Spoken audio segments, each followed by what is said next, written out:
Hi everybody, John Hand with the Pulsing Cinema, and today's movie is a bona fide horror classic.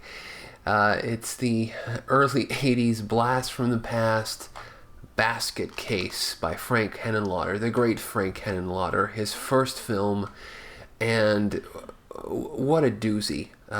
It's a film that came out of New York that is about the grindhouse, movies, the Skid Row movie scene at that point. It's a movie that looks dirty, that feels dirty, but is surprisingly well made and funny, actually. You should all know the story of Basket Case. It's the story of a young man and his twin brother that's in a basket. They hole up in a little Skid Row hotel, and from that hotel they exact their revenge on the doctors, which separated them when they were a child. Along the way, they find love and a chance at happiness, but then that happiness, which begins to kind of separate the brothers. Belial, the Belial is the brother in the basket. He got kind of the bad half of the deal. The other brother is kind of normal. Love begins to kind of separate them, and so it doesn't end very well for the brothers. But along the way, we've got a lot of slapstick gore.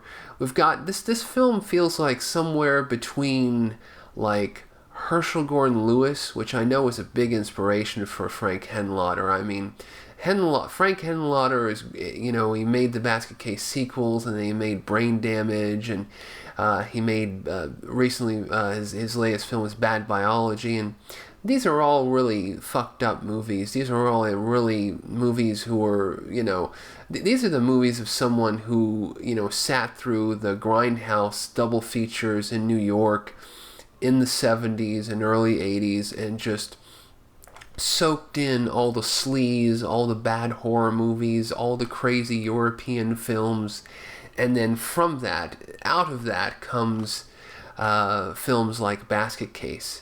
So it's kind of that grindhouse stuff. It's partially Herschel Gordon Lewis, and then it's also partially John Waters. It has that kind of ridiculous, the scenes with the brother and and his date, going and it's just ridiculous.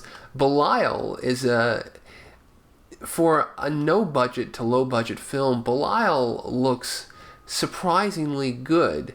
I mean, there's some really crappy stop motion effects shots, which were actually done by Henenlotter himself, and he admits that he hated doing that. He didn't have the patience for it, and then halfway through the shots, he was just fucking throwing it around. He didn't care.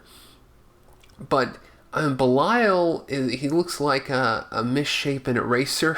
He looks like maybe what Gumby would look like if you sat him on a stove and just let him sit there all night on this hot stove. In the morning it would be just like Belial, but he's just such a lovable character, and his incessant metallic screams in this film. Later he became more human in Basket Case 2 and 3. He got a little more humanized when Gabe Bartalos took over and started actually doing the special effects, and Belial there was a little more anatomic reality to Belial. The anatomy of this is just like somebody throwing together a bunch of fucking green-gray clay and shit, but and the glowing eyes, oh my god, and the psychic connection that the brothers have, It's a really good film, a really special film, and a film. I don't think there were too many films that, because this movie played on on 42nd Street, it played on a grindhouse, But then in the movie, there's all these shots that are shot around that area, and actually you see the movie theaters, you see the area as it was. So it's a very interesting film. And also the film was an early home video hit, did very well for Media Home Entertainment. On the commentary track, Henenlotter talks about how he pushed for the film to be an early reduced price a buy. He reduced the price to actually purchase a copy of this, because VHS were originally like $70-$80, and then they went down to $30 and $15, and these what they call sell-through titles. And so Basket Case was one of the early sell-through titles, and it did very well. I remember watching it a cut version on television on an ABC affiliate years and years and years, and then so I watched that on a Saturday night, and the Sunday morning I had to rush down to the video store, which was actually inside a supermarket, which was the only nearby place I knew that I could rent Basket Case. And so I went in there and grabbed it, and 99-cent rental, and had to watch, because I had to watch the full version, because the cut version was just so cool. So Basket Case, a cool movie. Basket Case 2 and 3 are quite good, but there's some kind of magic about the original which just makes it ultra cool.